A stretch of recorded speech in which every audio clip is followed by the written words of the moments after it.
Jeshi la Polisi mkoa wa Mbeya linamshikilia Mary Timotheo mkazi wa Garijembe mkoa wa Mbeya kwa tuhuma za mauaji ya mtoto wake aitwaye Scholar Athanas Mwaba mwenye umri wa miaka 10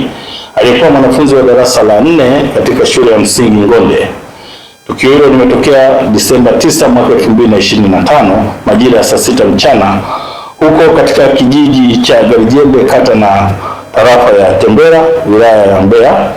baada ya Mary Timotheo ambaye sasa ni mama wa marehemu kumwadhibu mtoto huyo kwa kumpiga kwa kitu kizito kichwani kwa madai kwamba mtoto huyo ni mtukutu. Uchunguzi wa awali umebaini kuwa chanzo cha tukio hilo ni kujichukulia sheria mkononi kwa kumwadhibu mtoto wake kwa kumpiga hadi kufa na kisha kuutupa mwili wake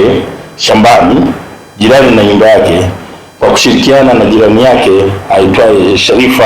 Mzarage mkazi wa Garijembe ambaye pia anashikiliwa na jeshi la polisi. Upelelezi unakamilishwa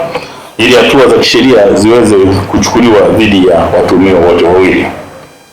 Hivyo jeshi la polisi mkoa wa Mbeya linatoa wito kwa baadhi ya wazazi na walezi kuacha vitendo vya kujichukulia sheria mkononi kwa kutoa adhabu kali kwa watoto wao na badala yake watoe adhabu za kuwarekebisha na kuwafundisha mienendo mema ya maadili ili kuepuka madhara yanayoweza kuwapata ikiwemo kuwapotezea maisha kama hivi au kuwasababishia ulemavu.